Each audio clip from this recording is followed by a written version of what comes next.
Testing. All right. You can cut out that other. Hey, yo, hey. Yeah. Run it up, Blondo.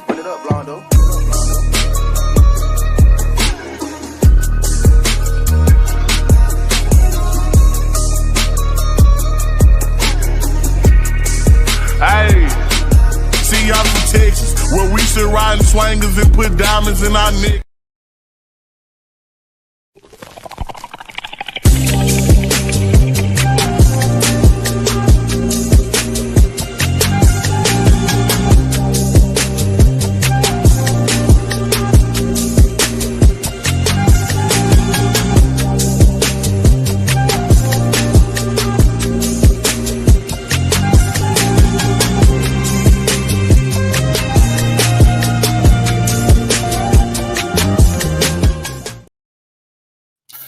Oh, what's going on, everybody? How's everybody doing? Let me take this dang on Scully off. I ain't had one. You know what? Nah. Old trusty Houston. This is what happens when you got a million hats on your damn wall and you trying to figure out which one you want to wear. What up, though? So, anyway, what's going on, everybody? It's your man, Doc Holliday. Y'all know we are back here with another HBCU tonight, powered by HBCU Overdrive. Make sure that you like the stream, comment, share, but most of all, subscribe to that channel. Get everything that you need, HBCU Overdrive. And, of course, as you already see on the drop, boom. The other lady that's in charge, boom. You know what I'm saying? She got you right there. Make sure if you want to, hit the donation button. If you want to, it goes towards the channel, not the pocket. But yeah, still trying to recover from this weekend. So yeah. Had a great time this past weekend. And of course, me and my mama had my mama with me.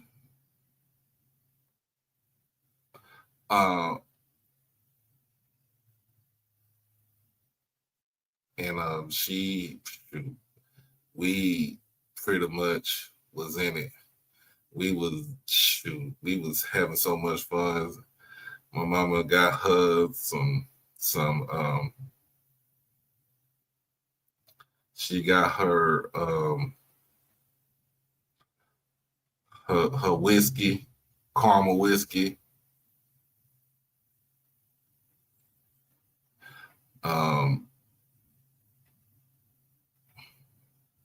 She got a caramel whiskey. We done had this, that, and the third.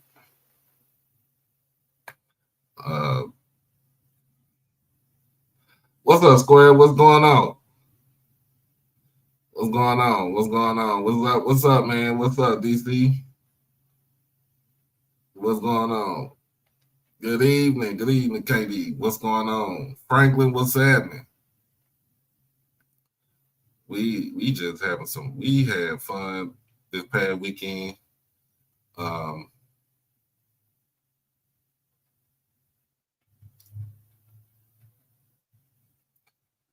We had so much fun the past weekend. What's going on, Mr. Brown? Look, so of course I had my mom with me. She said she wasn't missing homecoming this year. We didn't go last year, but like I said, she said she wasn't missing homecoming, so that meant that my black ass was coming down here anyway, going down to Jackson anyway, so I could work sideline. So, but yeah, man, we was out there. We was out there having fun. Got food. she got a shirt, so she had to go to the bookstore, get her shirts, and we just walked the yard. Went and got my credentials over there. Walked the yard. Hello, welcome. Walked the yard and got some food. Got a room, and next thing you know, we was out for the count. I didn't know how. I did not know. I did not know it was. I was that tired when I got into town. When we got into town, I did not know I was that tired until we got to the room and I was checking my camera because something was up with my camera, and I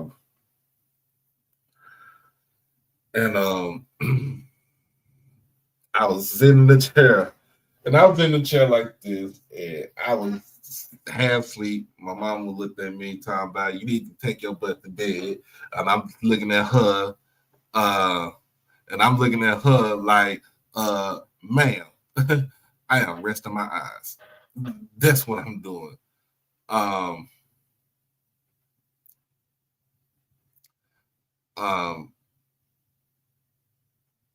But went to sleep around 8:30, woke up at 3, went right back to sleep, woke up around 9.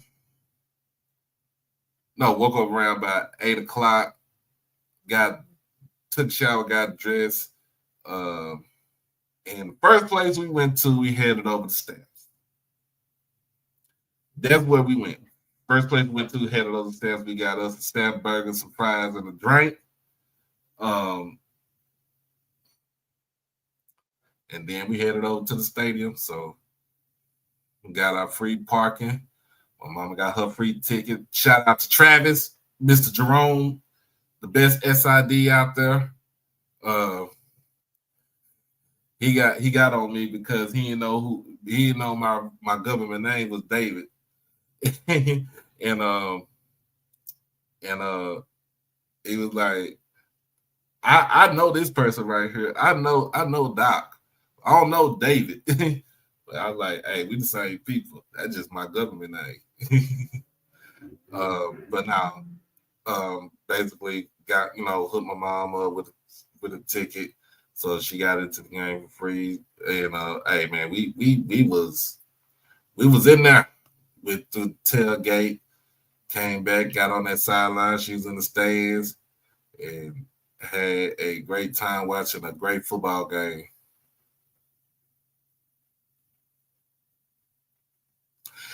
Man, nobody. I'm gonna tell you like this. So, word on the street, they was like somebody was an arsonist and set cars on fire. From what I heard, it was a couple of different stories, but nobody set the car on fire. So, you talk about that. Let's see. Was it more than 44,000 in there on TV? It looked more.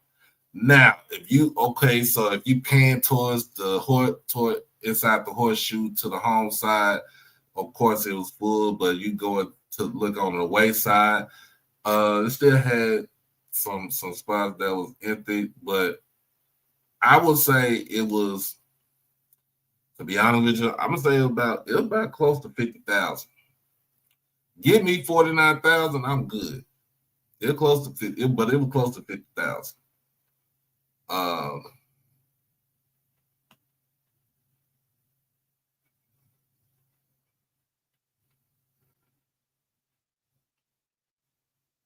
Man, my mama is, I'm gonna tell y'all this.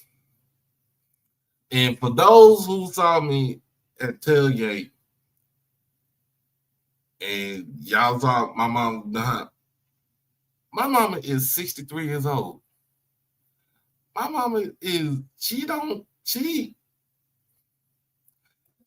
chilling. She don't care. She knows she hears, look, it's some food with some line dancing. She is in her element. She is in her element. My mama from South Dallas.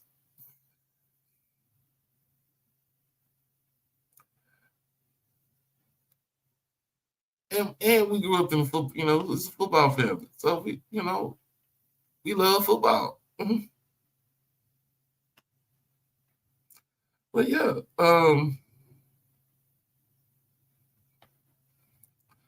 now I'm gonna talk about that too. So don't even trip on that, because I'm gonna talk about that, because I have my say about that too. So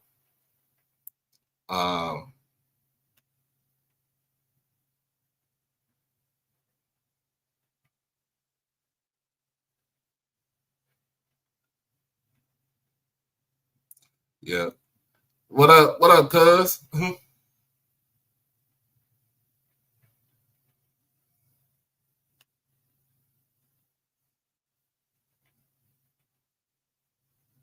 Yeah, it was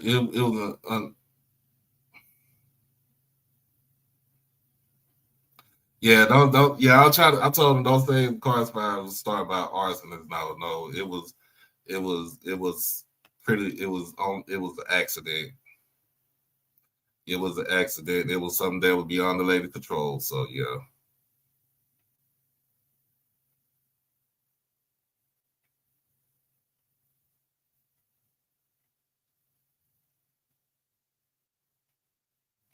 No, it wasn't an act of violence. So let's get that out the way.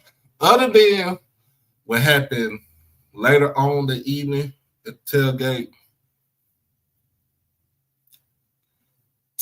homecoming tailgate went great without a hitch. I'm just saying, just like that.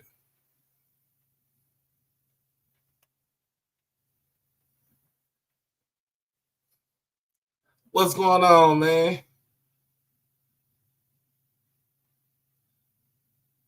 I don't know who. I mean, you in Mississippi, so I don't know if they even made it. That's the thing.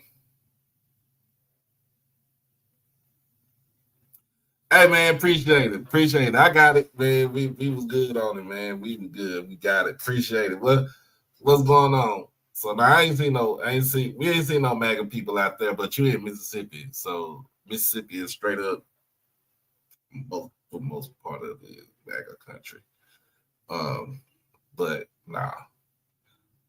First and foremost, man, shout out to Travis Jerome, the best SID out there with the credentials and everything. Make sure you get accepted or stuff like that. So got me good.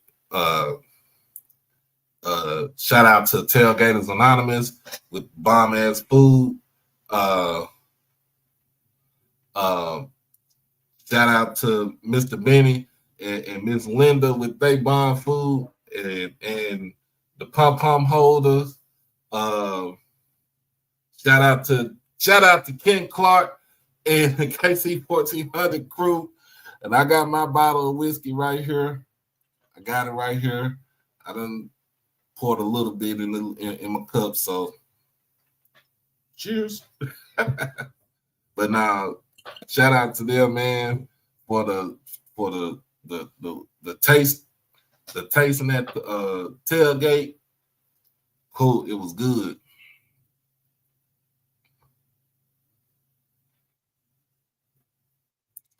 It was good. But man, but shout out to everybody, man, for having so much fun. Shout out to everybody that came to the game and was loud and proud. And shout out to both teams, because they played one hell of a game. We're gonna get into that and later on down the line. But before we get into all that, let me hit that good old commercial break and be right back. It's your boy Doc Holiday. Become a subscriber on HBCU Overdrive on YouTube, and you can follow me on all social media platforms at HBCU_Overdrive on Twitter and Instagram. You can catch me on TikTok at Holiday1925 and on Facebook under my real name, David E. Smith Douglas. Also, when you become an exclusive family member, you get all the membership perks. You get all the exclusive members only videos, early access to new videos, member shout outs, and members only live chats, And also, you can get birthday shout outs on here and win member when you become a subscriber. You can also hit the donation to the Cash App at HBCU Overdrive. You can hit the PayPal, David Smith 1925, and you can hit the Zelle, David E. Smith 30 at gmail.com. Remember, all proceeds go towards the channel, not the pocket. All right, let's get into it. So y'all already know it is Sunday. So recap. And as always, we go into the D2 football talk. So we had some games on the D2 side. I really didn't too much watch it because I was paying so much attention to the game yesterday. But let's go ahead and hit that. Let's go ahead and hit the D2 side first before we get into the big boys.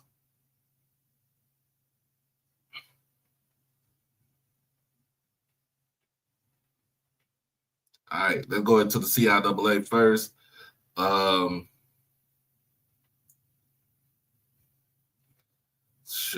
see. From Bluefield, West Virginia, Bluefield State defeats Lincoln, PA 30-27. Virginia State,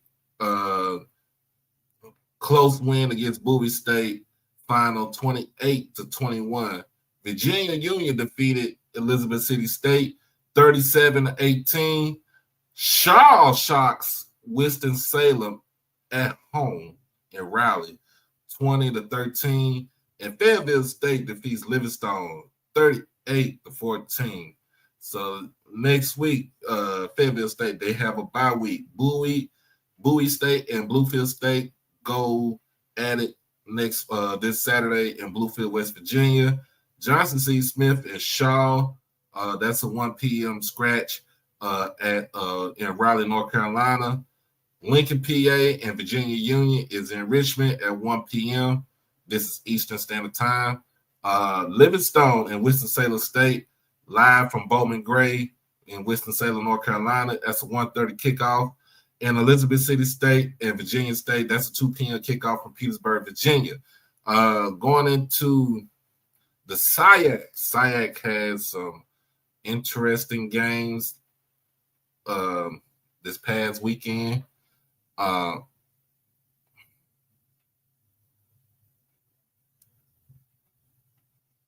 on now. Don't say I don't know you no more, bro. Well, and what's going on, Miss Mary?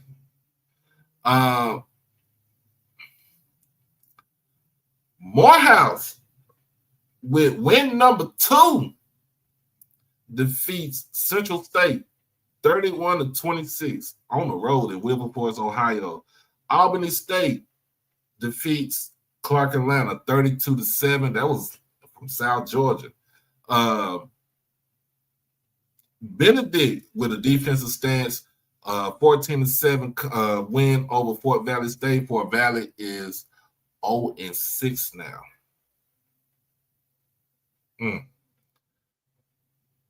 Edward Waters loses to Kentucky State 42-14.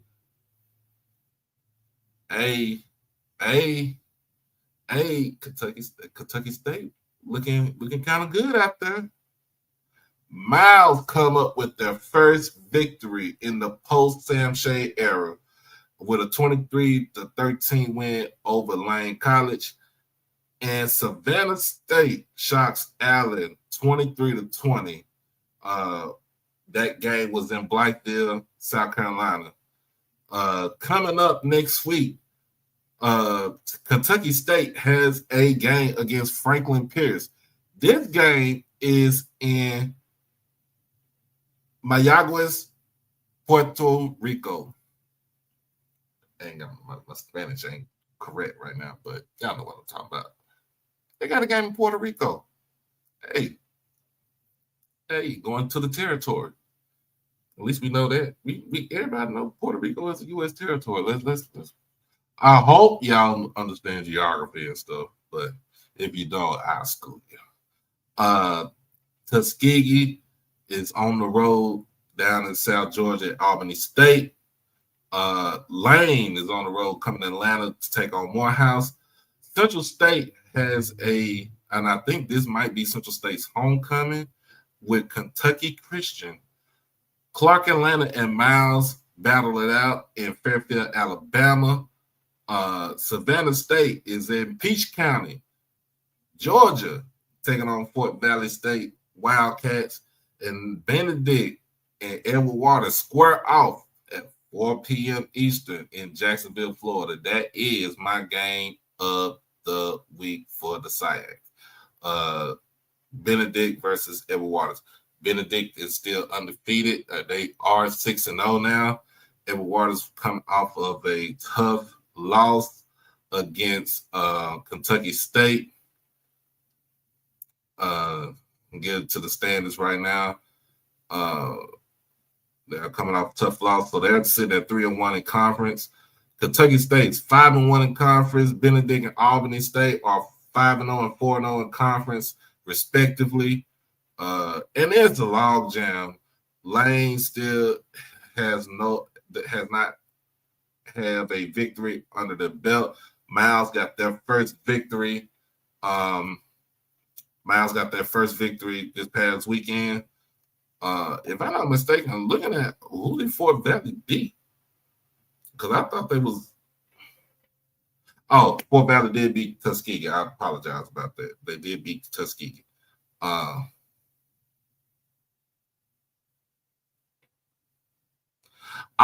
You know what, Chuck? I don't think he knows, and I don't think he has the intelligence to know.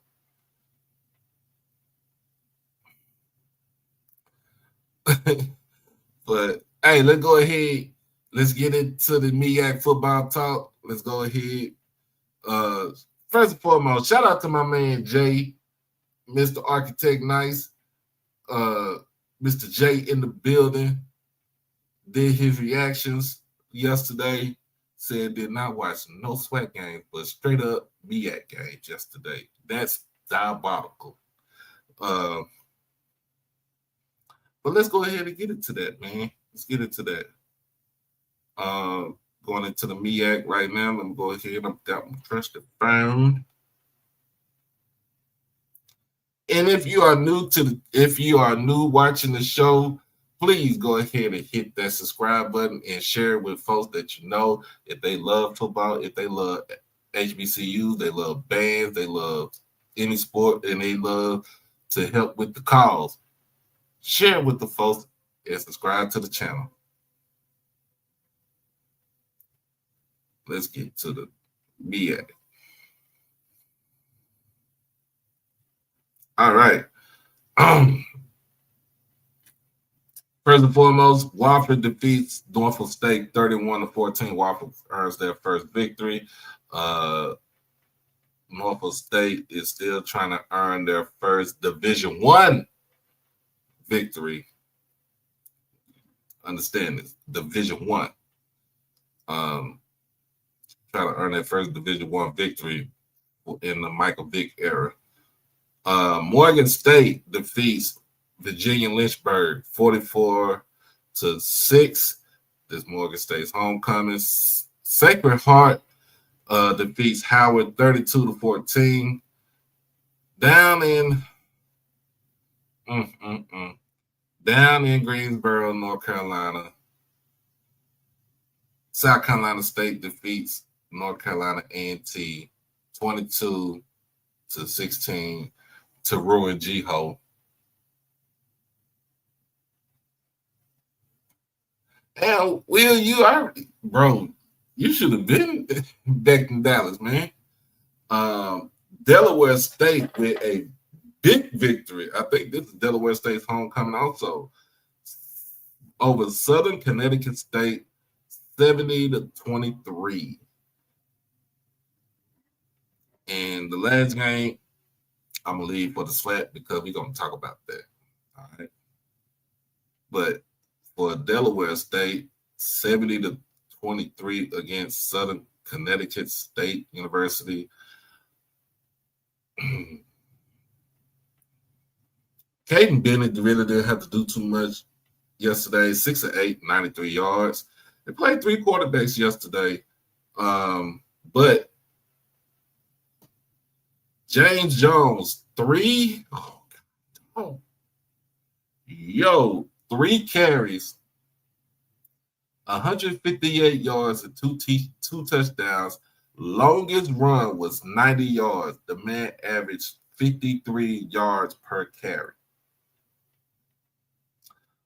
Marquise Gillis, the regular workhorse back, 9 carries, 130 yards, and 1 touchdown. Longest run was 55, average 14 and a half. And then here's the name that people will remember. Kobe Boykin. Kobe Boykin, transferred from Jackson State. Got some action yesterday. 7 carries, 100 yards, and 1 touchdown. Longest run was 69 yards, average 14.3 yards a carry. Caden Bennett had 57 yards on 4 carries and a touchdown. As a team, they ran for 608 yards as a team overall.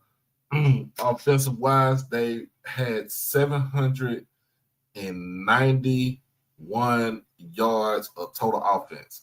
Who are the top 2 in the MEAC? It would be South Carolina State and North Carolina Central. But it might change because we're going to get to that.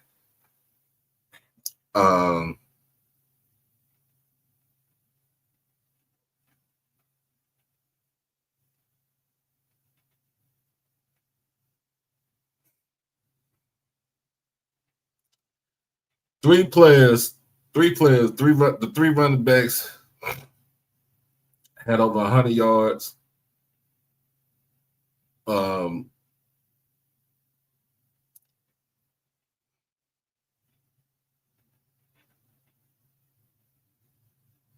Jaden Jenkins, the other running back, 69 yards on 5 carries. Caden Bennett, of course, 57 yards on 4 carries. Jaden Sorey, the other backup quarterback, 1 carry for 81 yards. So basically 81-yard touchdown on that one. Hey man, if he fixed that defense, I'm gonna tell you like this. If Deshaun Jackson fixes his defense for Dale State, he is going to be a major problem in the MEAC. And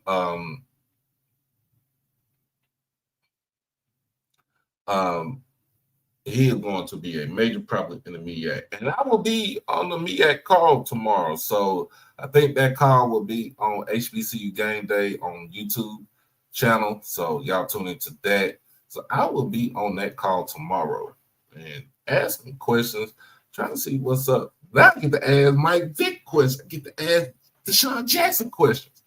Man, I'm geeked up over here. And then, last but not least, y'all already know. Let's get it to the swag, baby. Let's get it to the swag. We don't care about them. We don't care about them. Their bias shows.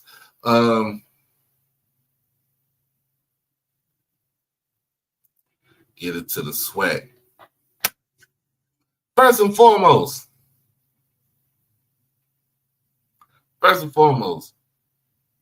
Grambling loses homecoming to Texas Southern 21-20. Very tight game in Grambling, Louisiana. Hey, Chris Dishman, after starting the season 0-3, team won 3 straight. They're on the roll. And we'll talk about the West too. Alcorn defeats Lincoln, California. They actually showed up because it was questions about if they're going to come and play the game because they canceled their last 2 games because of lack of players. So they made the trip to Alcorn. Lose the game 42-0. Alcorn wins homecoming. We'll talk about what happened to Alcorn too later on in the show. Alabama A&M defeats Mississippi Valley State 45-25. At one point in this game, in the first half, Valley had a looked good lead in the first half of this game. In the second half, A&M just turned it on and went roughshod. And plus, that was A&M's homecoming. Here's one shocker. Bethune-Cookman destroys Southern University 45-14. Down in Daytona. And in Tallahassee, North Carolina Central mollywops FAMU 45-7. Let me hold on. Let me find some 45-7.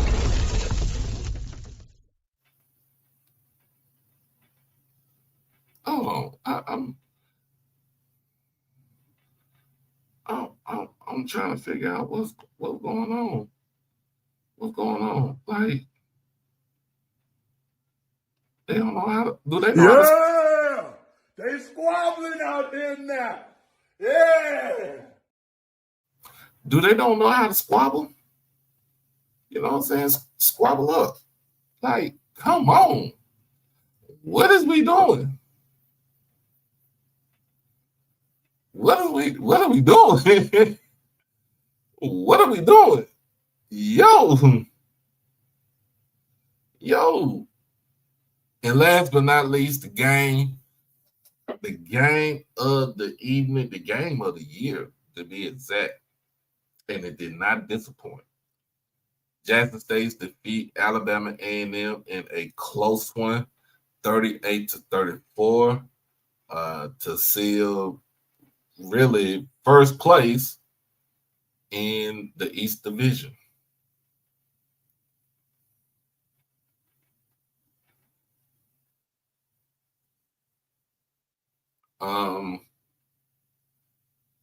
Yeah.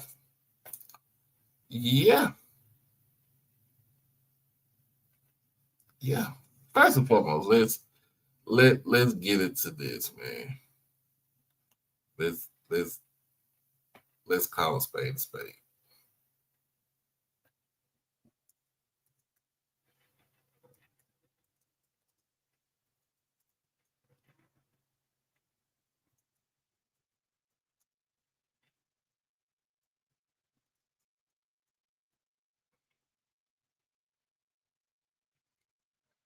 I'll be honest with you. Y'all might want to call me crazy. I know. I sometimes I feel like I got a couple of screws loose, But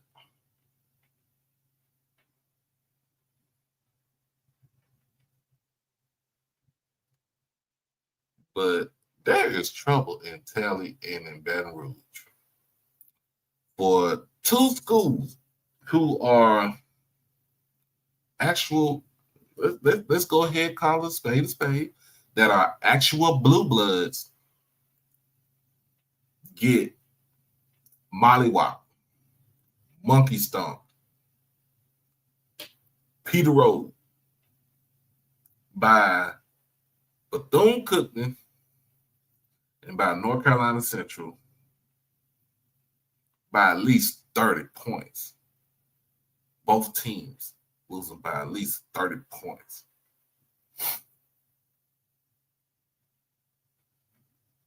I don't know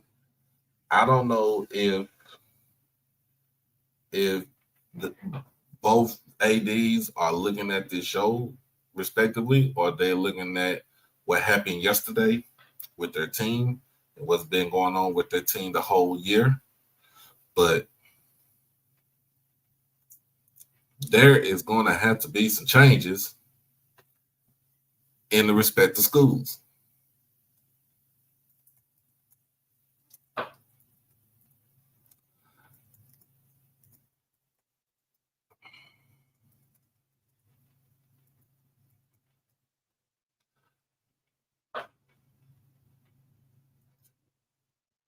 And let's get into it, man. Let's break this down right here.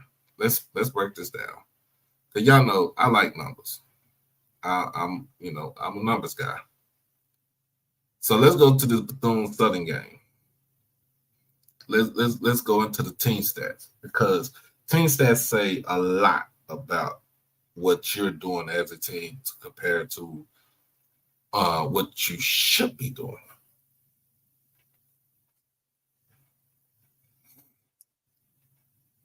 Bethune had the authority in first downs, 32-12. In third down efficiency, Bethune-Cookman was 8 of 13 compared to the 1 for 9 by Southern. Both teams were on fourth down, one for 4 for Southern and 1 for 3 for Bethune-Cookman. Let's look at this. Time of possession. Look at his penalties. Now, I would say this: both teams did not turn the ball over, so that's a good thing. But the penalties was split down the middle: 9 for Southern, 8 for Bethune-Cookman. Here's where the disparity is at. Running the ball. Southern should not have 65 yards of total rush offense in this game, compared to the 227 that Bethune-Cookman put up there running the football. That is atrocious. You are right. That is atrocious.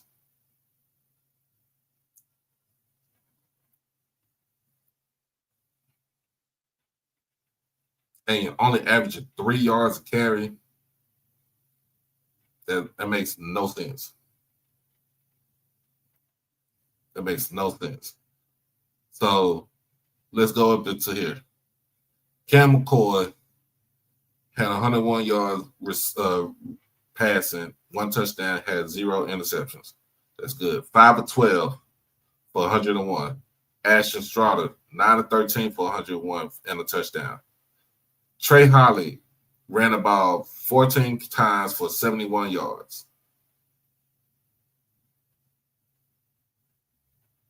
Everybody else at least had at least 1 carry. Feed the ball to Trey Holly. That's what you need to do. Southern, that's what you need to do. Feed the ball to Trey Holly. Holly comes out of the game. If he comes out of the game, he talking about he tired. Send your ass back up in there. You the bell cow. You the workhorse. You the one that got to, I brought you here so I can continue to be the head coach over here. I can coach you. You over here so you can get your whatever you need to get and head on back to FBS.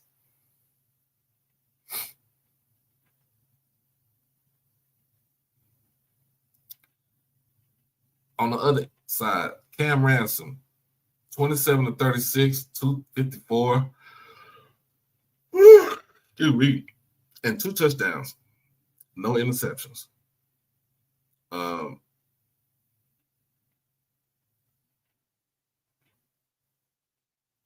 Had 4 rushing TDs as a team.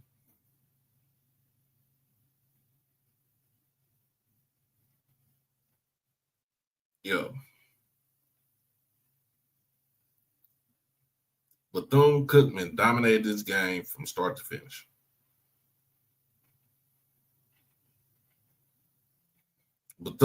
Southern didn't even get off the bus yesterday.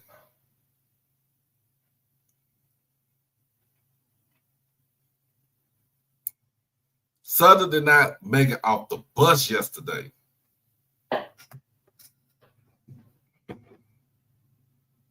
Southern got their panties in a bunch. Let's just be real.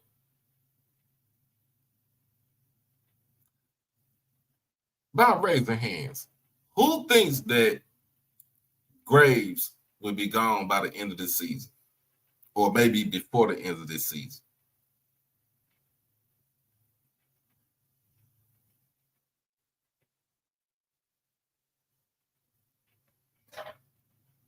Like, seriously. Who thinks Graves is going to be gone by the end of the season if he doesn't turn it around? Southern is 1-5 right now. 1-5. Only victory they have.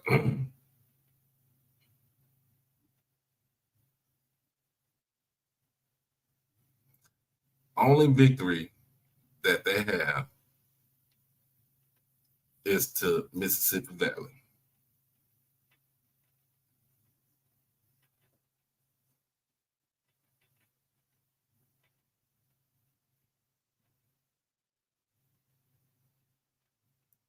The only victory that Southern has right now on in the win count right now is against Mississippi Valley.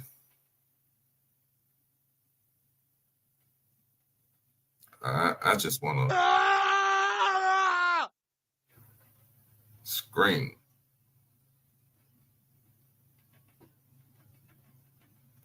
You're horrible in scoring the ball.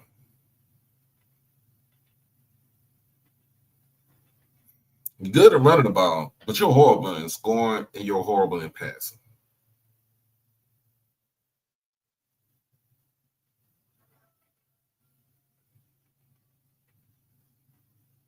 If I'm Fred McNair, and if you got a running back that is that dynamic, that's former 4-star,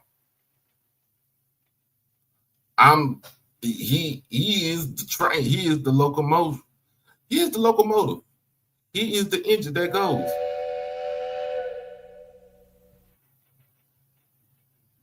He is the engine that goes.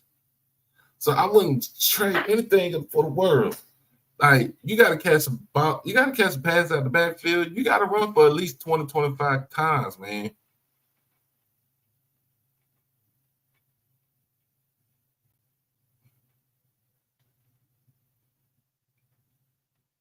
Receivers are terrible, dropping passes.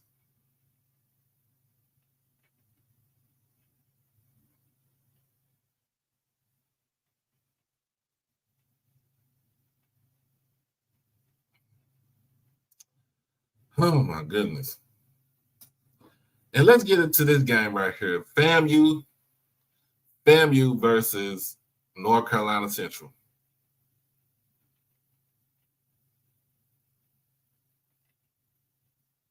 That's a 45-7 affair.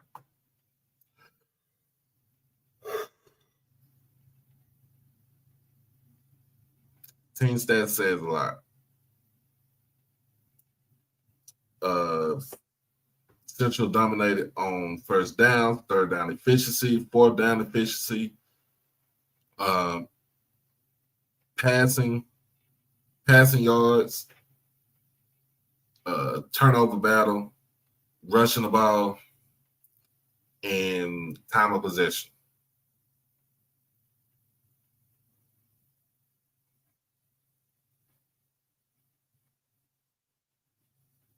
Walker Harris was efficient yesterday, 21-27.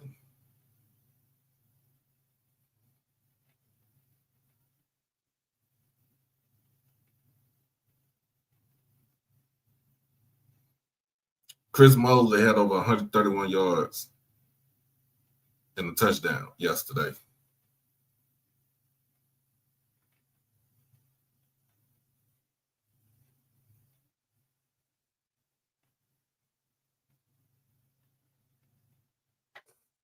I don't know what to say about FAMU on this one. From what I heard, the person that they wanted to play QB, he started yesterday.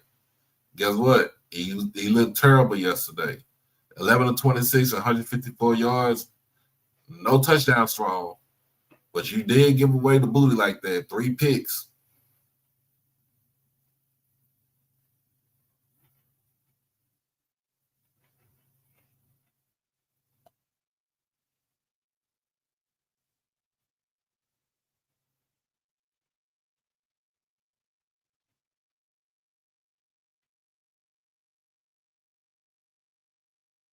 I think Holly go back next year and let somebody throw. I don't like NIL crap and stuff like that. Shoot, I'm more get your butt out there, earn your keep.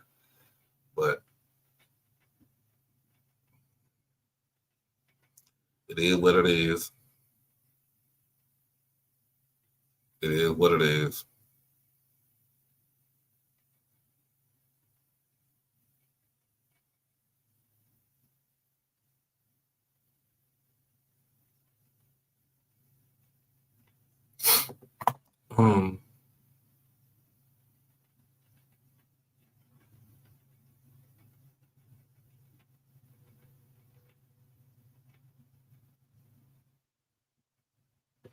Hey, yo, say the back of QB is it's diabolical work.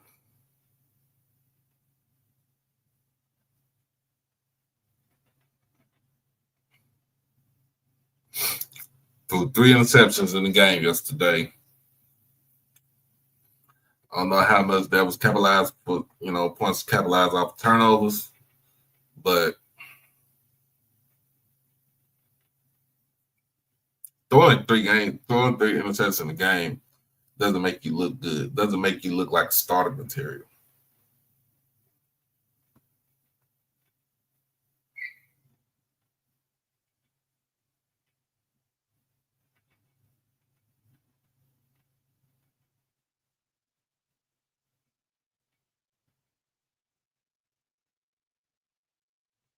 Man, this is crazy. Yeah, Miss Mary, I know you was mighty upset yesterday about your rappers. Miss Mary is one of the only people I respect that is a rapper on here.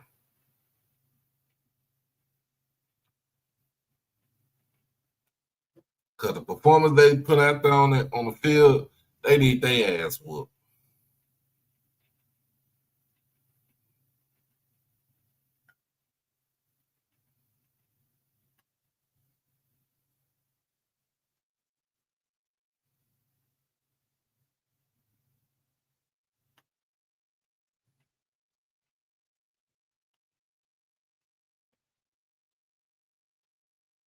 They need their ass whooped.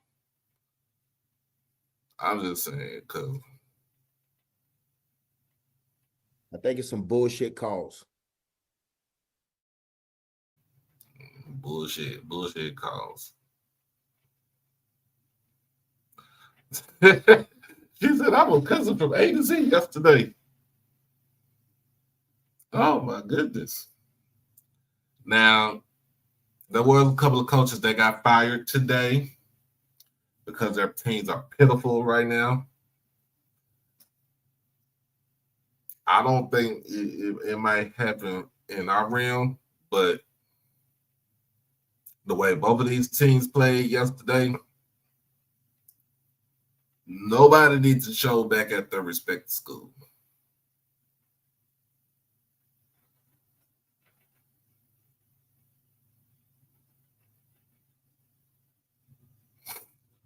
Just, And last but not least, they're going to have to fix it. They're going to have to fix it. Somebody going to get that pink slip. I know it ain't my coach. But last but not least, man, if you was not here, your ass should have been in Jackson for the weekend. First and foremost, homecoming. All the alumni and the little Hornet college dudes out there and the thought pockets out there trying to dress up, trying to compete, dressing up. Shoot, I'm glad I'm in my 40s now.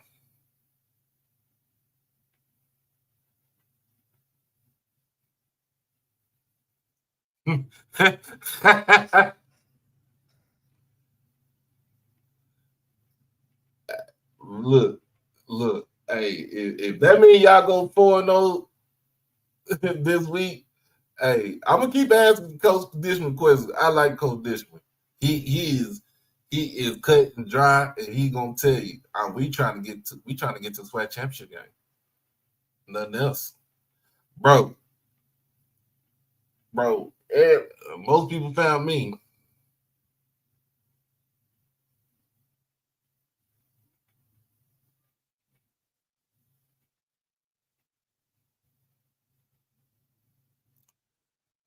Bro, my mama first of all, my mama like I don't know. My mom was like, "Hey, put your titties up." I said, hold on. But then again, I told you my mom was 63 years old. It's homecoming. It's a fashion show out there. They kids don't care. Yeah. I was in a white shirt with repping the brand and some black cargo shorts and my royal toe ones. Come on. I won't try to breast nobody's shoe. I was trying to do my job, eat, and be merry.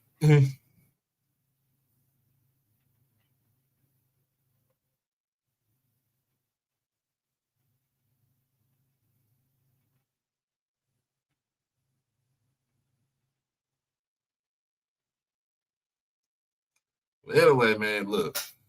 If your ass was not in Jackson, I hate to tell you what happened. Now, the only thing I can tell you is, did you watch the game? If you watched it on ESPNU from your house, cool. If you watching on somebody else's channel, like my man Orange, Between the Game Sports, whoever else was broadcasting that game, if you did not watch the game, you missed one hell of a game. And let me say this. First and foremost, let's stop discounting Andrew Body for who he is. To pile up close to 500 yards of total offense by himself. By himself.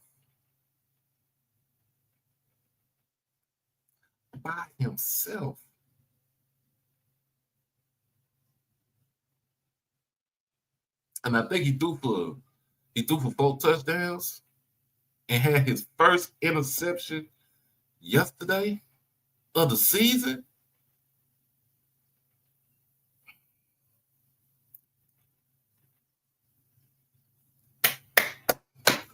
Look, I gotta give it to him. I had to give it to him. Give me an applause over here. I had to give it to him. That man did not want to lose yesterday. That young man did not want to lose yesterday.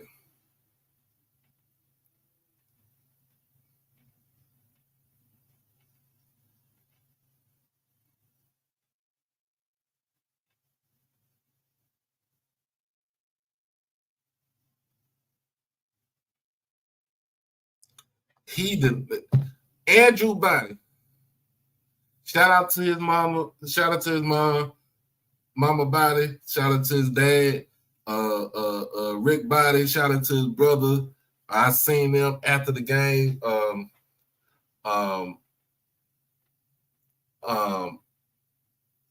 I told them, and I've seen Drew play some good games. I told him, I said, I'm sorry that he had to lose to my alma mater, but he played one hell of a game, and he should not hang his head about this game right here. This game right here. This game right here.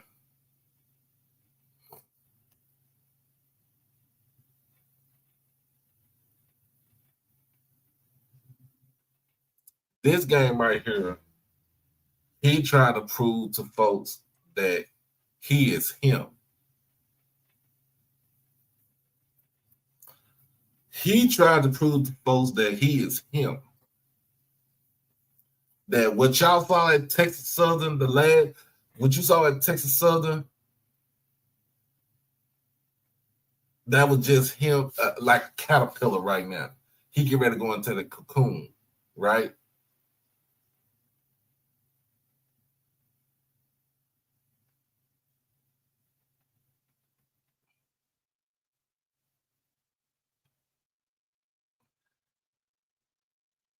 I'm telling you, he is him.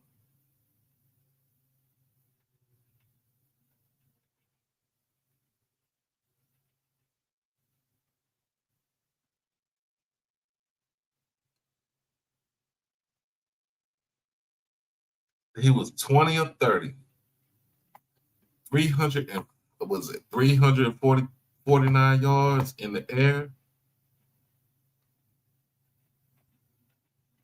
About to get to these stats.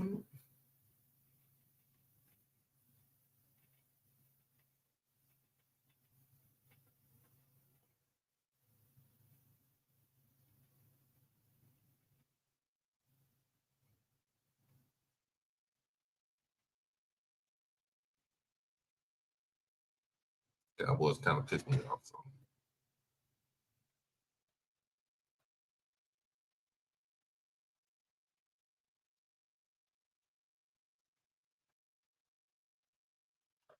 The man had 349 yards total offense. He passed for one touchdown and threw his first interception. Okay.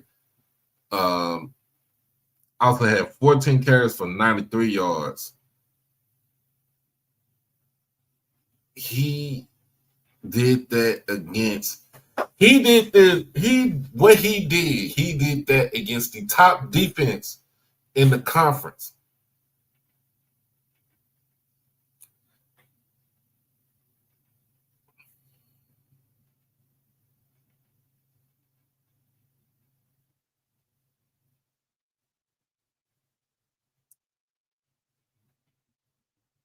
I gotta give him his props because and Jacoby is him too. I'm gonna get about him too. I ain't forgot about him. But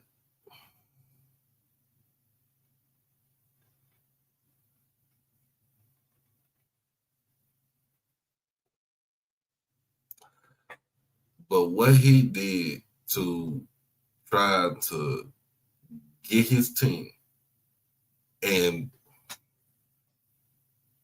now I'm gonna get to the last play of the game.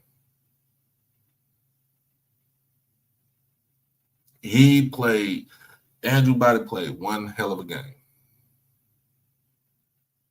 He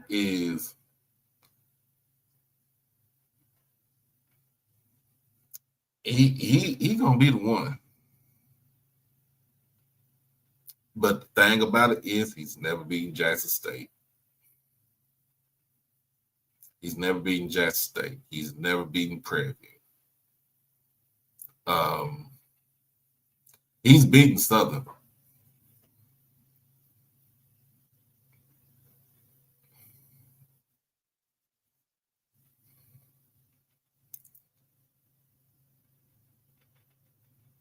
I think he's beaten Grambling.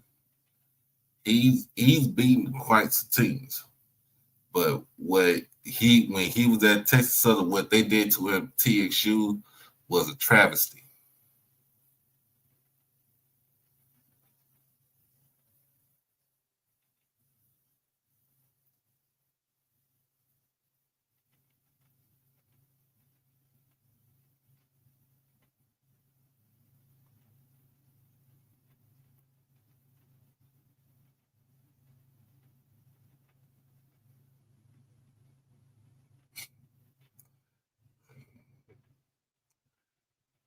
Let me give my man his flowers, though. Don't be raining on this parade. Give my man his flowers. Give him his flowers, man. Give him his flowers. I did tell people did look. Drew need to stay at Alabama State. This is one of them. This is the game. This game right here is the one where if we didn't have divisions right now, and let's just say PV lost two in a row. Let's just say that. Let's just say PV lost 2 in a row. And Bama State just continue to win after this loss. I wouldn't mind playing Bama State in the vet again. Wouldn't mind. For a SWAC championship game.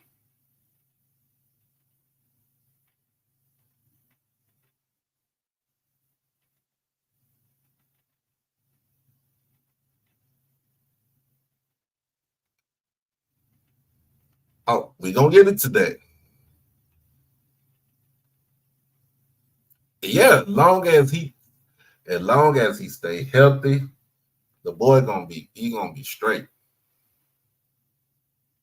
He gonna be straight. Now, I mean, I ain't gonna not trying to be rude, but let's talk about Jacoby Morgan, what he did yesterday. 16 of 23, 187 yards, 4 touchdowns, 1 interception. Actually, it's 5 touchdowns and 1 interception. So they need to give us their 5th touchdown. I'm reading from ESPN.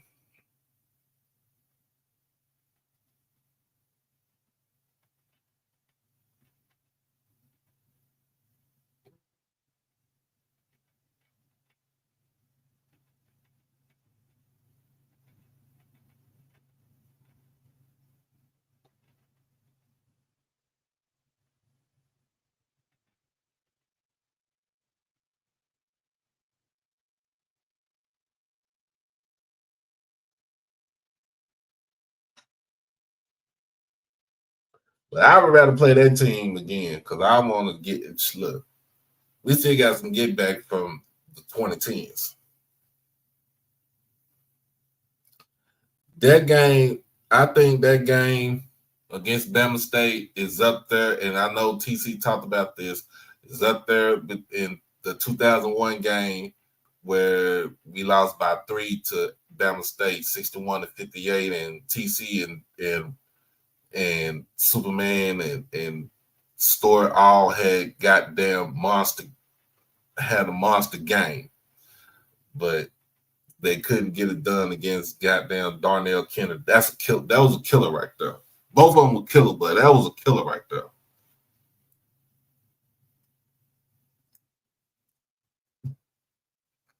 Woo.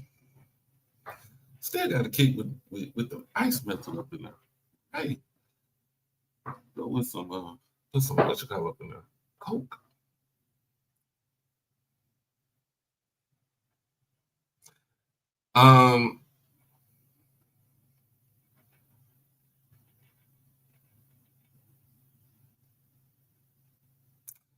Jacoby Morgan 5 touchdowns. He was a little bit rattled early in the game, but he settled down.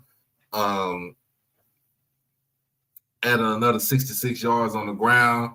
And then when you look at Jacoby, he's using his legs, a little bit more on the season. So and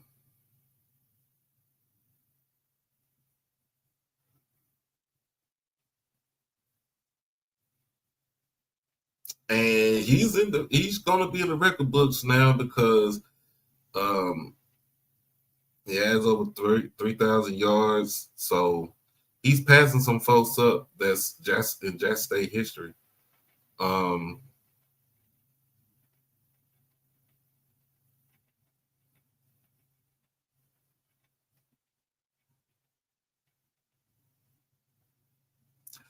looking at, like I said, what up, Tuck? When you look at it, when you look at him, he, like I said, he is seeing the field better. He's making all the reads to check downs. And the best thing about it is that Rip Kirk and Coach Manny, they're just making the plays easy for him to run. Not to think a lot on the field, just going out there and just getting it done. But I'm telling you, man, if you was not in Jackson, your ass should have been in Jackson. Should have been nowhere else but in Jackson. I know Alcorn had their homecoming and everybody else had homecomings and Grambling had theirs. Shout out to my niece. She had her first homecoming as a freshman at Grambling. But yeah, you wasn't in Jackson, Mississippi at 2:30 p.m.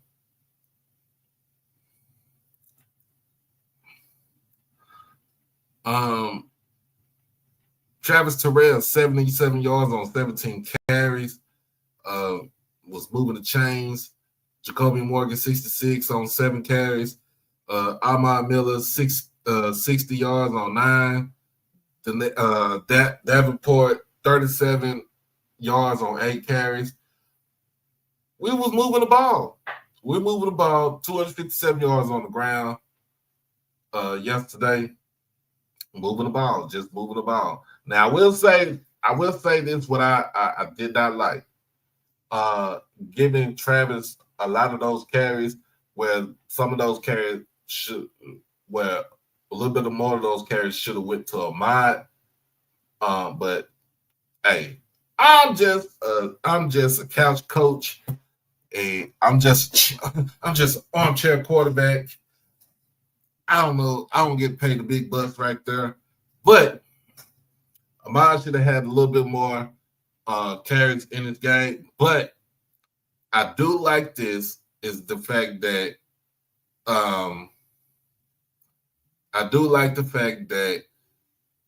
yesterday they brought Ahmad in towards the end, and you see what he was ripping off: 10-yard run, 11-yard run, 7, 8-yard runs, 9-yard runs, 14-yard run, like ripping those off. He could have had over 100 yards in the game too.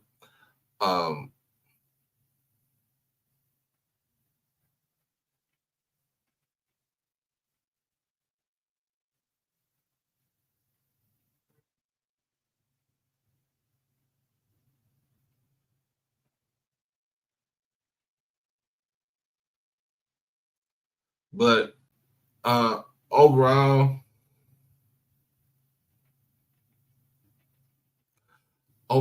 if you think about it, this game was still gonna be close. I can't say it wasn't gonna be close. It was going to be close because both teams are mirror images of themselves. Point blank. Mirror images of themselves. Both teams were mirror images of themselves, of each other. That quarterback that's mobile, that got an arm, got receivers that can get the ball. You got running backs, stable running backs. The only other difference between our team and Bama State's team, our defense was a little bit more capable, and they're more aggressive than Bama State's. Bama State's defense for this season relies more on quickness off of the line of scrimmage. So that means that linebackers can actually have a flow to the ball carrier.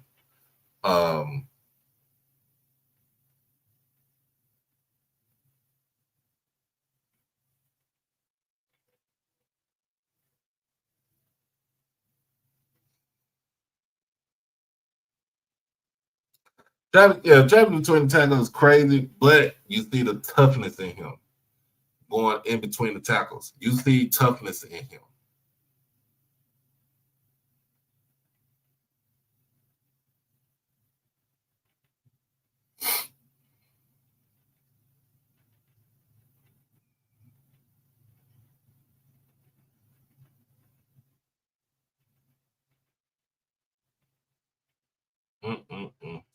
But yeah, so you think about it, the game.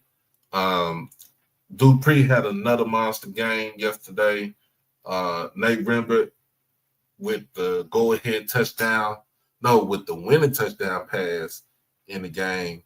Jesse Riley with his first touchdown pass with his touchdown catch. The jump pass, the Tebow pass, I was surprised on that one.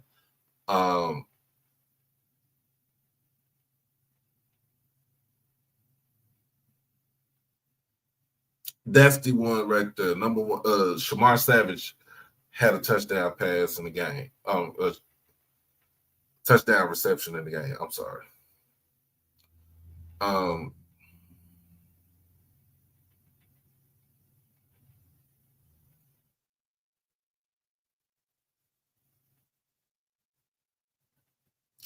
But yeah, just looking at this game, man, it was pretty much it yeah, it should have been there. Where is Swag T.O.? Hey, he played yesterday. He got a touchdown pass. The man got 3 touchdown passes in 2 games. In the last 2 games. I'm not going to discount Shamar Savage. He was hurt.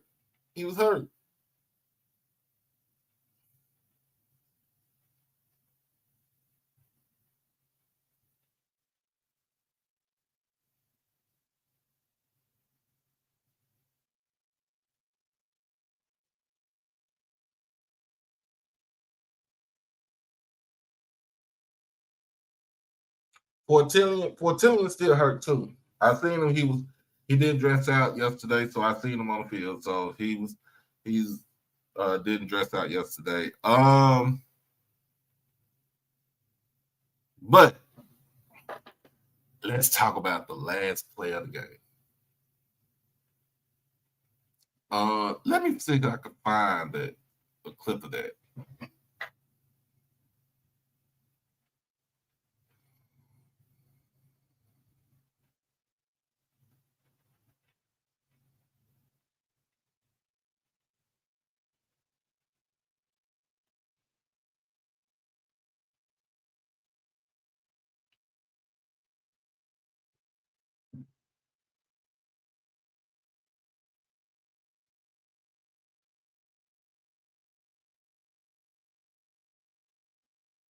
Let's see if I can find the last.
All right, so let me show you the last play of the game, man. The what led to it.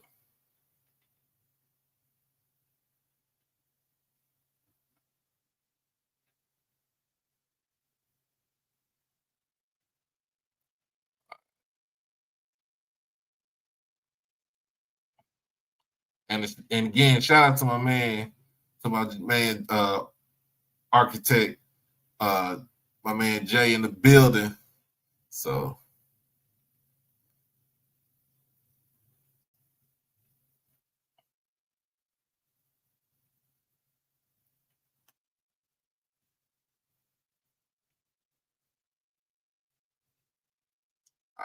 all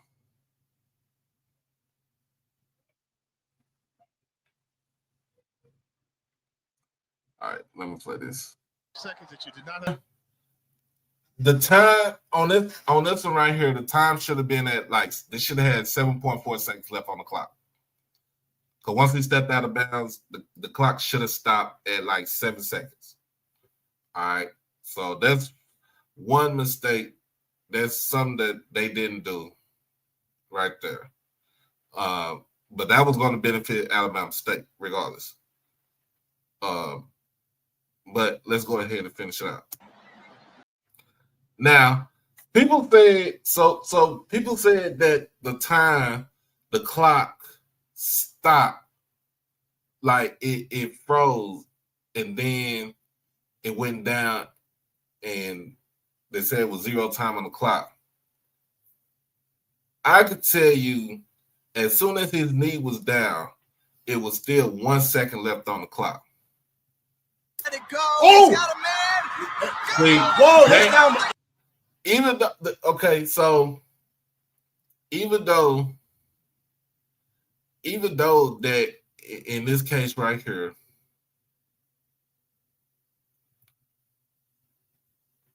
when he went down, as soon as he went down, like I said, it was still 1 second on that clock. For people that were watching on TV, it's different from watching it if you live, and then it's way different watching it if you're on field level, because you can see everything from the field level. Oh, my bad. All right. So let me go back. What up, Thad? Let me go back. So 6.5 seconds left on the clock.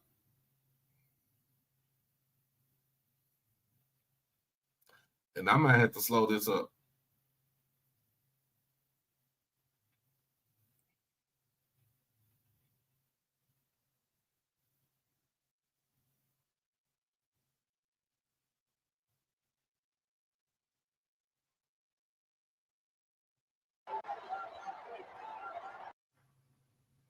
Uh-oh.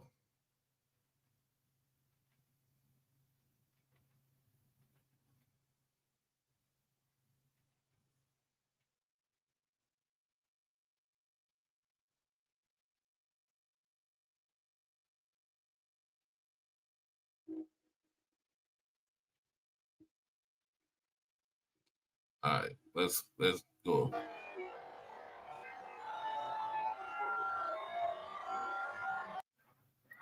So for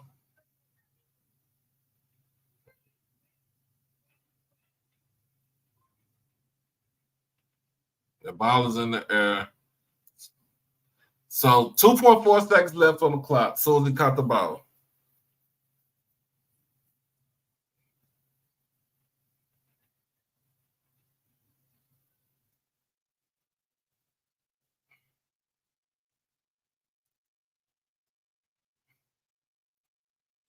Soon as the knee or any other part of his body touched on the ground, where it should have been 1.4 seconds left on the clock, you pretty much that you got the first down. Clock stops. So the clock stops regardless of you getting the first when you get the first down. Point blank, they had one more play. Now this is where I was that. Here's the thing where I question the play call. Right up to the boot and boom, they say it had 1 second left. Now they're at almost at the 1.5 yard line, close to the 2 yard line. This is how close I was. So I'm on the sideline. I'm next to Deputy Mario in the Browns. I'm next to him to his left. To his, if you see it on the screen, to the left, but I was to his right. But you get what I'm saying. This is how close that This is how close the next play was.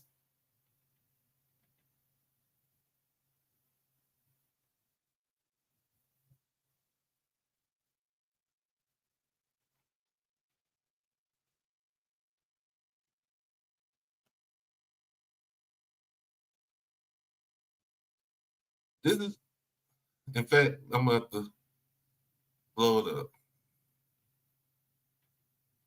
This is how close it was on his last play. As soon as he threw that ball, as soon as he threw that ball,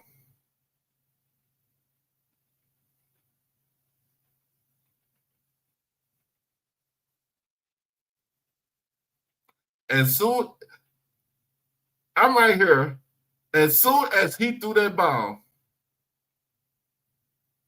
Ashton comes beeline straight down because Ashton eyes was following the running back.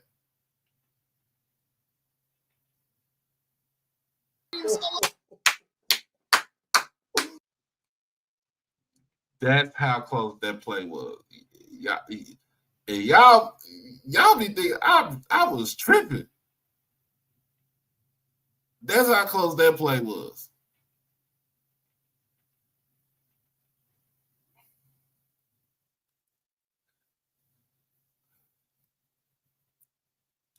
But like I said, if you wasn't here, you should have been in Jackson this weekend. You should have been in Jackson.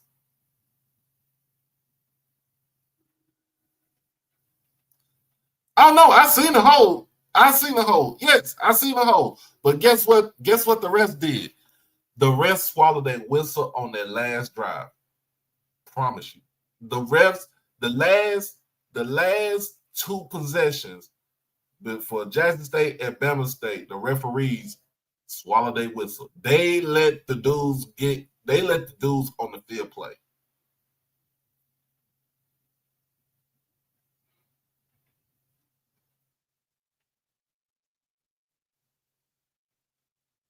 I was right there. I seen everything. I seen everything.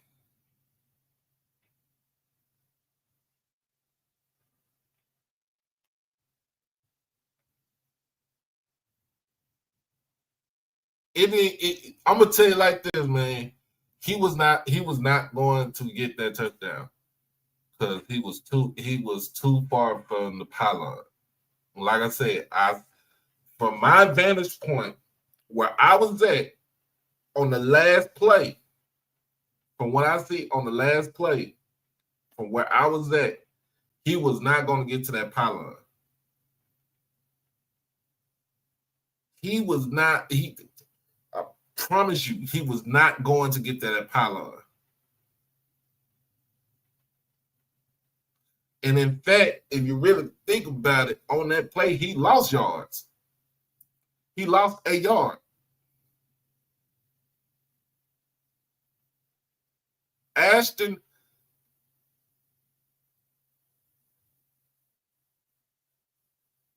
yes.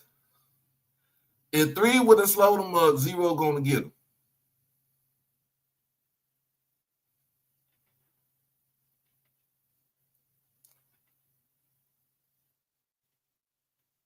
But I'm gonna be honest with you. If you look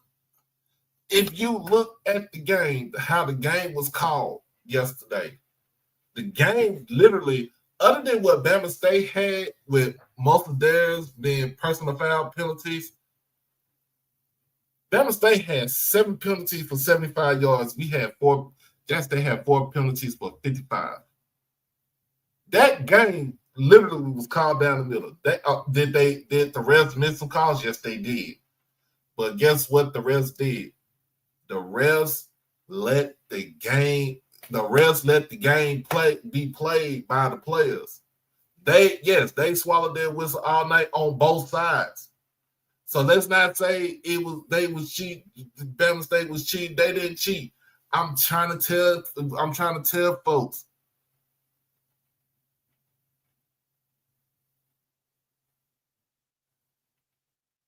and the penalty that we had got, yes. The ref and the ref and the kicker should not have been 15-yard penalty. First of all, there should have been a 5-yard penalty. That was running into the kicker. There was no ref in the kicker.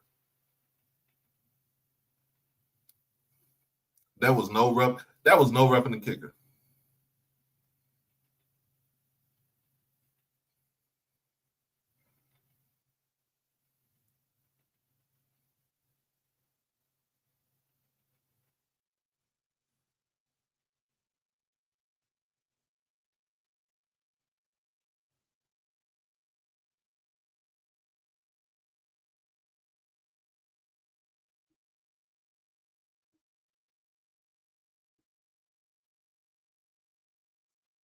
So, like I said, if you seen how this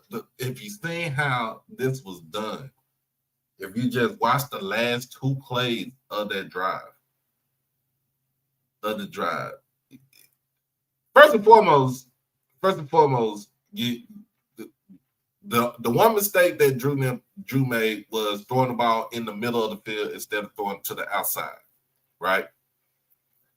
Because that means that you stop the clock. I mean, you draw to the outside, you stop the clock.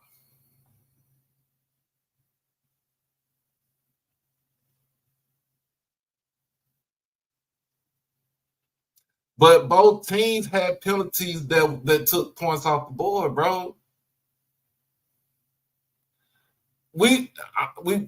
I'm telling y'all, man. I'm telling y'all, that team, that Bama State team, is a mirror image of us.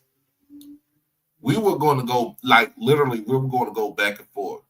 If we would have played for overtime, we probably would have been in that bid for about 5, 6 overtimes, for real.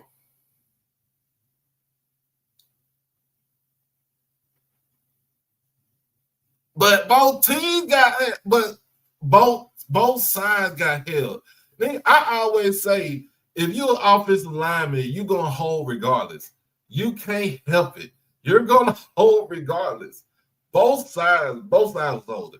Both sides. I'm telling you. I'm telling you. I'm looking. Y'all, I know you watching on TV or you was in the stands.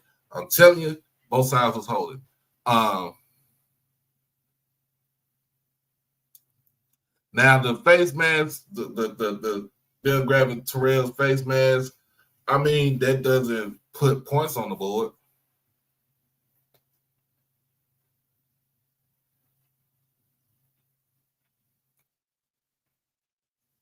I mean, but you gotta, yeah, come on now, y'all. Let's take. I'm gonna be honest with y'all. Let's be real. Let's be real.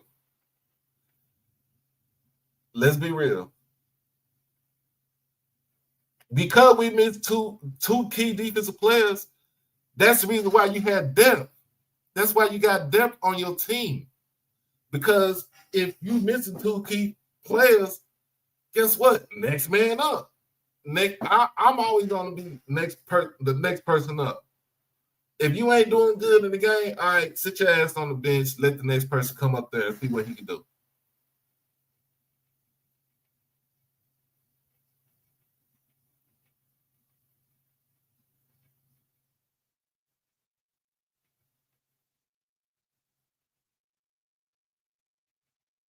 Let's see what we can do. And then here's the thing.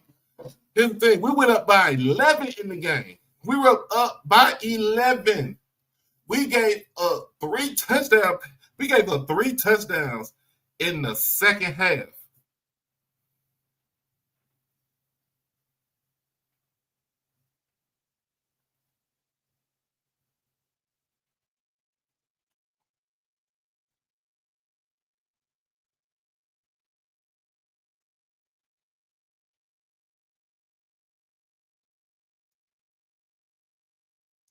But at the end of the day, y'all, you need a game like this to test your mettle. You need a game like this to prove, to say that I am the big dog, I am the top dog in this league. Like, it ain't gonna be fun just blowing motherfuckers out. Like I mean, I don't know. Maybe I'm different. I'm just a different type of cat. You know what I'm saying? I'm just a different type of dude. Like it's cool to blow a motherfucker out, but you need a game. Like you literally need a game like this to test your heart. If you really want this game, if you really want the game, you're gonna go out there and try to win the game.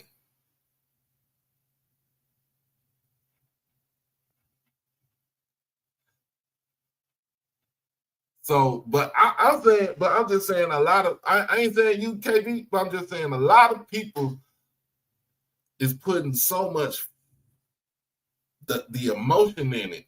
And I'm just going by straight up what I saw, what I witnessed, what I took pictures of, what I video, whatever, everything. And and you're right, it ended how it's supposed to end. If it didn't end how it's supposed to end, the game we wouldn't call this shit the fucking game of the year. Am I right or not? If the game didn't end how it ended, we wouldn't call this the game of the year.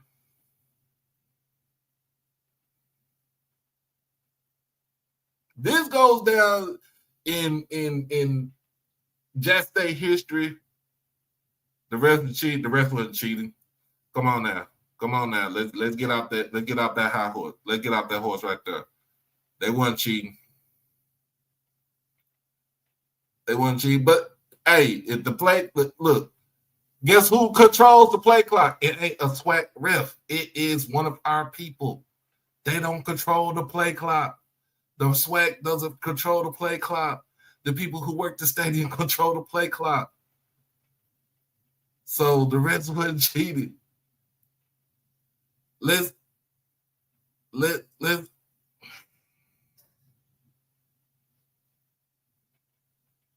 and thank you. They kept the play clock on the field. You have slip. Hey, players have slip ups too. We ain't, you know what I'm saying? We ain't perfect. We ain't perfect. Players got, players have fuck ups too.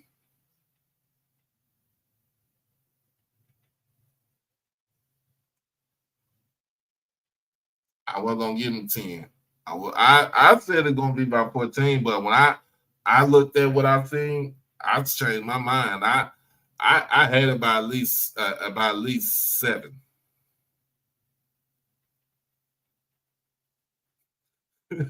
That's what I'm saying. This ain't the 51st rodeo. They players fuck up too, man. Look. Referees are human, just like us. They gonna make mistakes, man. True. Hey, it's true. They gonna make mistakes. You know what I'm saying? So here's another thing that I said. I got a chance to talk to the commissioner on the sidelines.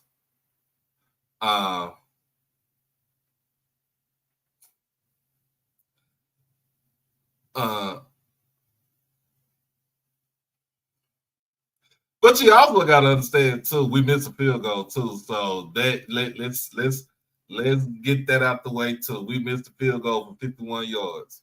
Let's get that out the way. So that was points off the board too, and that wasn't nothing due to no penalty or nothing like that. That was due to the play calling.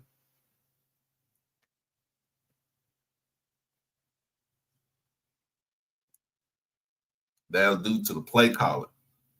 It wasn't due to no penalty or nothing like that. The missed field goal was due to play calling.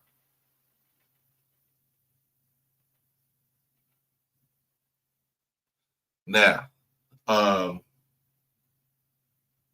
did talk to the commissioner. First, I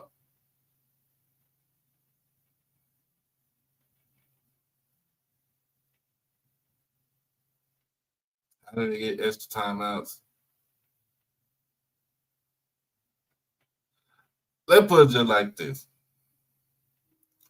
Put it just like that. That last possession, that last drive, both teams was gassed.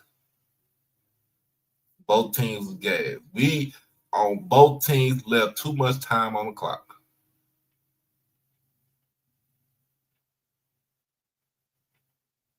Both teams had left too much time on the clock on their respective touchdown drives.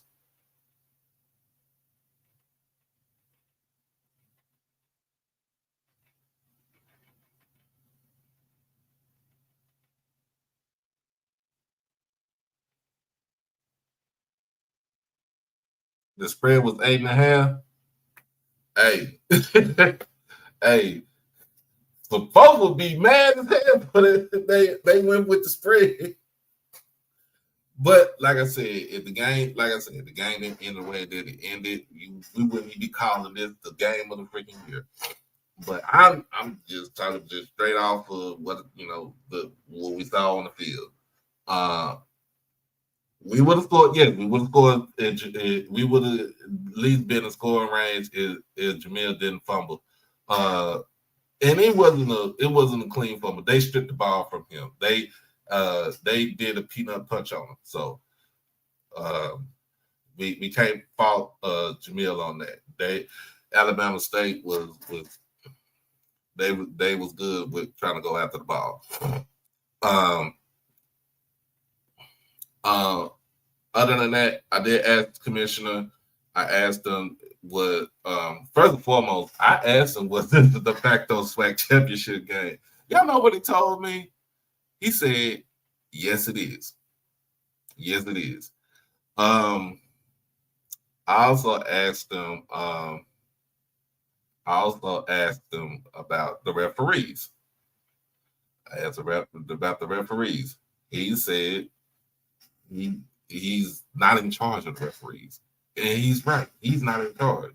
They just come from different spots of the state. Wherever the game is played at, they have different chapters. And hey,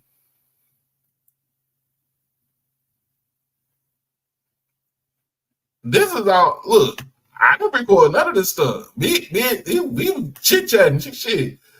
Dr. McClellan was a fan yesterday. He wasn't. Of course, he commissioner, but when he stepped out there. He was a fan. He wanted the way that game was. He wanted to see the game that like that. Oh yeah, how you doing, Mama Body? Oh yeah. I'm glad to see y'all again. I will hit you up, give you my info on Facebook, and we'll see if are y'all going to the Prairie View. I think Prairie View. Do y'all play in Prairie View? Because if you play in Prairie View, I'll make that drive down there. That ain't number 3 hours.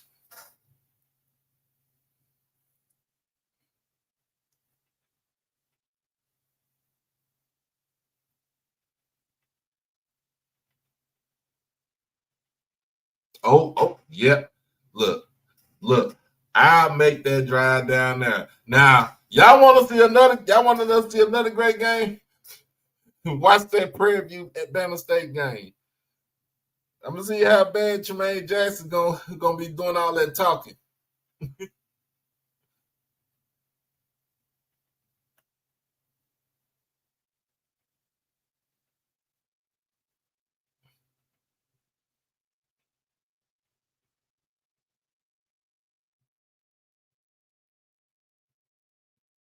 Thank you. That we're gonna see what PV made of. Hey, but if you look at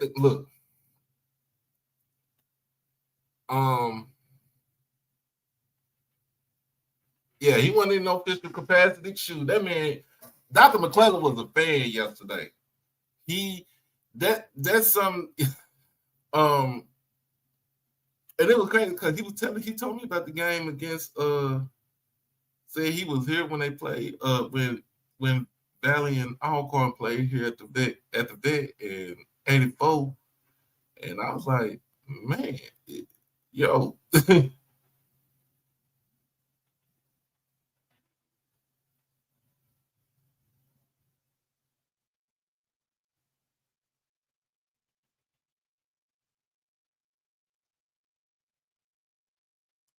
But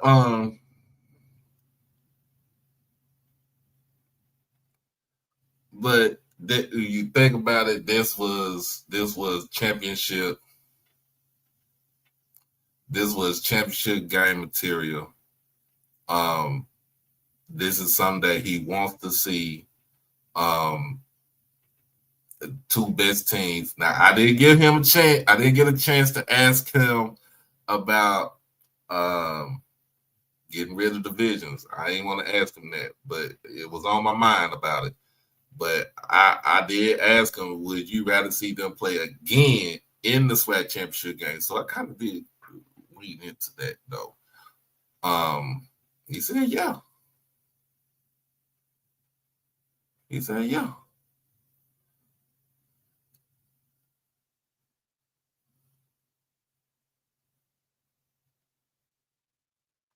I mean, I wouldn't want to play Prairie View because I think we would have dog walked Prairie View for real. We dog walked Prairie View for real. They ain't got. I mean, we stopped the run.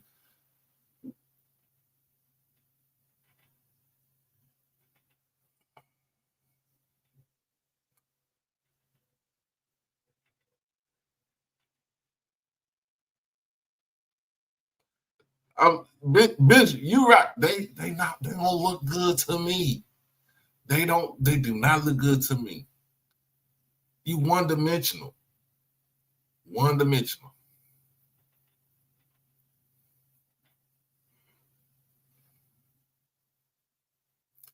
But yeah.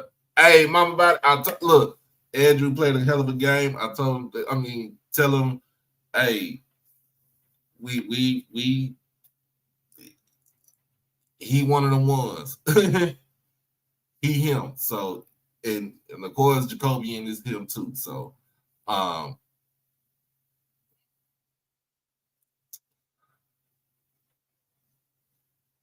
MEAC. So now in the MEAC, I'm gonna be honest with you, in the MEAC, they about to start their they about to start conference play now.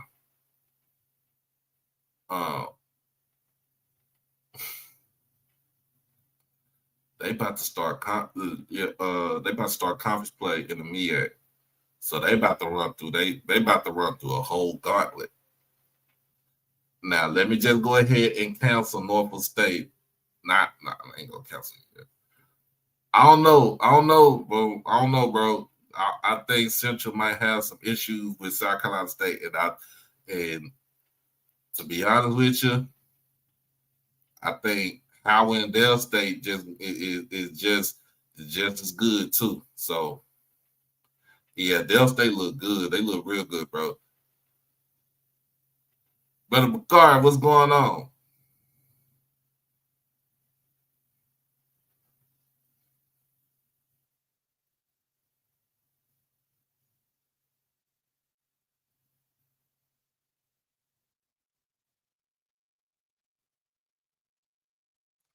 I think they lose South Carolina State again. And I think Delaware State get both of them.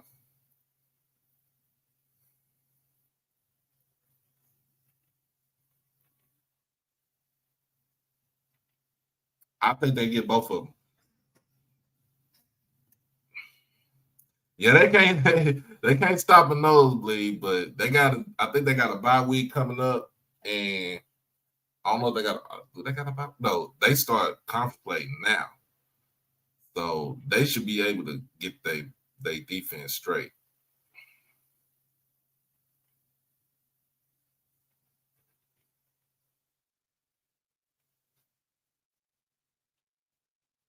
Yeah.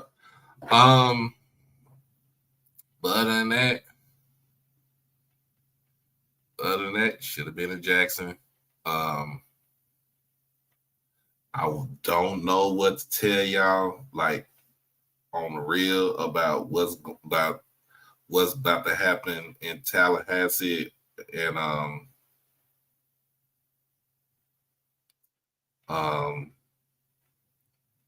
what's about to happen in Tallahassee and Baton Rouge. But it's about to be crazy this week.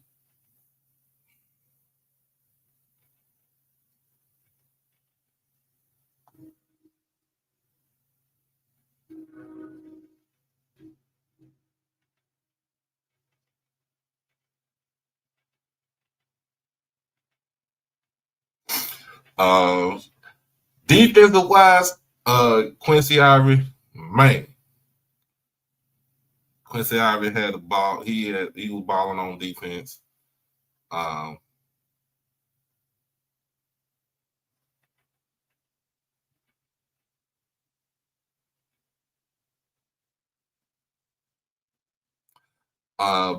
let's go ahead and wrap this up. The stuff that happened here, homecoming yesterday in Jackson and in Lorman, especially in Alcorn, where a young lady was unalive last night, and the school went on lockdown.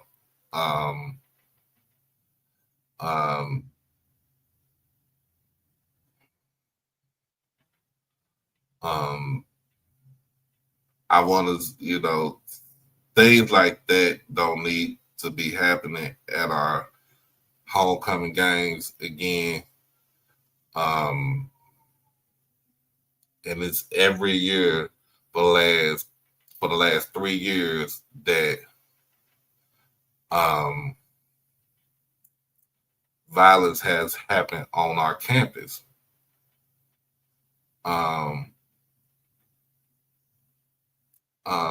In the case in Jackson, it wasn't in the tailgate class. It wasn't in the tailgating part, but it was outside. It was away from it. So it was really more of a disturbance on the outside. But what happened at Alcorn,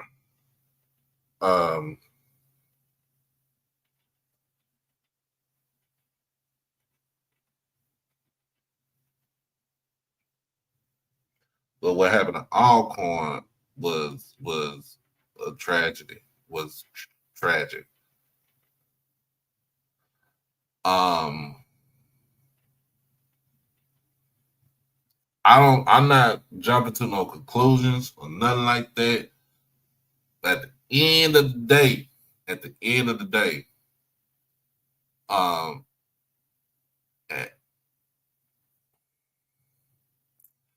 what up, Steven? Mr. Gator?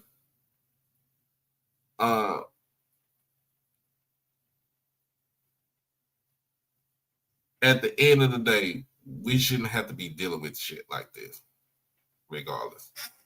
We should be having as alums of the university of our respective universities and colleges, we should be going to our homecoming having fun, reliving the old days, catching up with folks that we came into as freshmen. Just showing our kids where we used to stay at on campus, where we used to hang out on campus.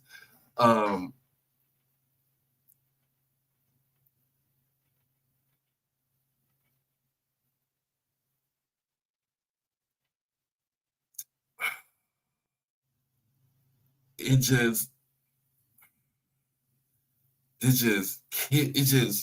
hurt because this weekend again I had my mom with me. My mama, Jackson State is synonymous in our family because I went to school there. My mama sent me summer 1997. My mama dropped my black ass off at Jackson and told me to do something with myself.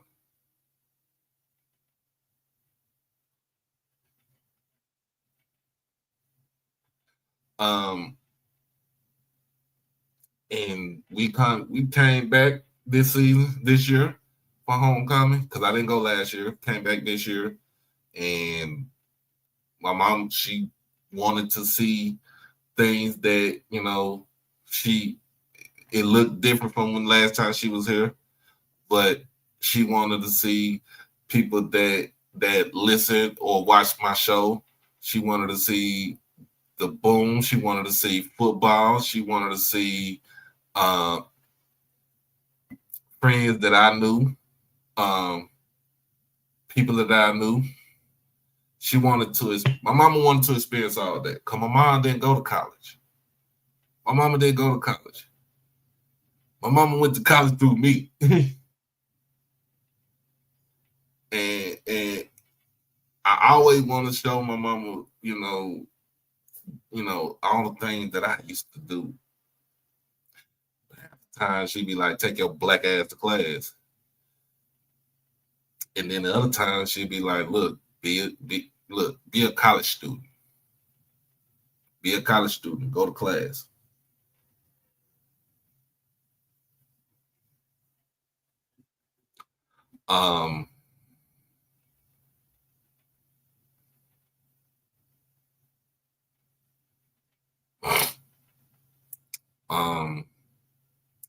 But that's what it's supposed to be about.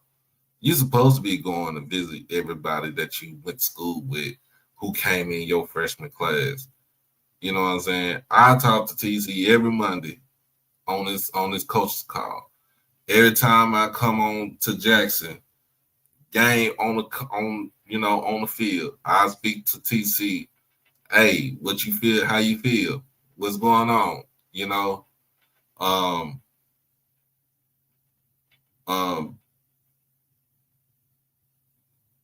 I talk to other folks. I talk to other folks. Like, man, that's what how it's supposed to be. With your classmates, or even people that you just hung out with and was just cool with.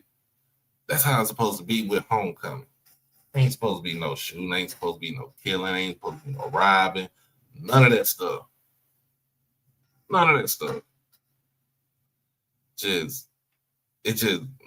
Sometimes it just makes you not want to come back. But y'all already know what I say. One monkey don't stop my show. One monkey don't stop my shine.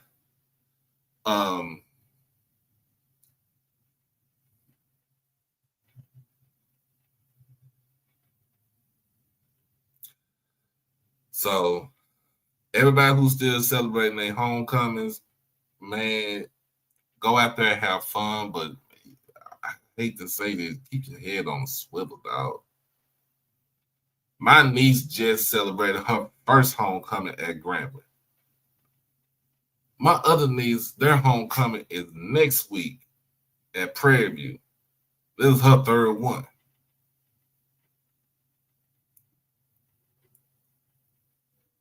And I got to go tell him, hey, keep your head on a swivel. So prayers up to the young woman and her family, sending condolences from HBCU Overdrive and the Overdrive family, sending to that way. And anybody who has been affected by any type of violence during their homecoming, just.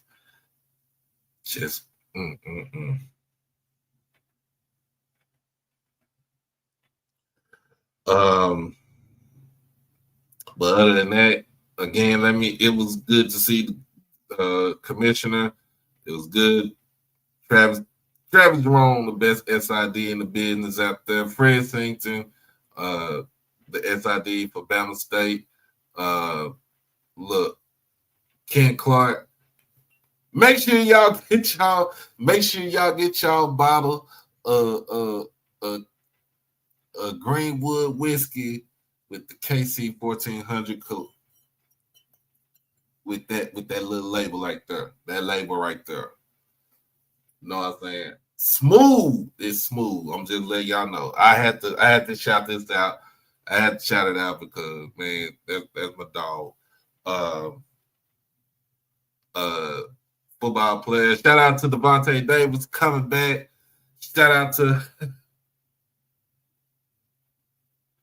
Shout out to my boy Jalen coming back in. Shout out to my boy, big boy Evan Henry coming into the building yesterday. Shout out to the Millers. Papa Miller, man, he already told me the shit don't stop. Told me about Aubrey, what's going on with Aubrey. Prayers up to my man Aubrey.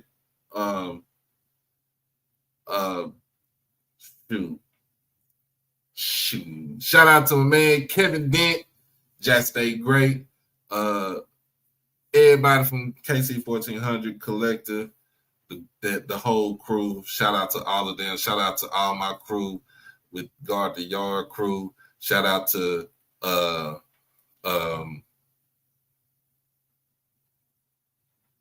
shout out to the folks that Tailgaters Anonymous, because they have some good ass food. Shout out to Mr. Benny and Miss Linda. Good ass food, good food. Shout out to everybody that made homecoming tremendous this past week. Let's get ready for next year in 2026. And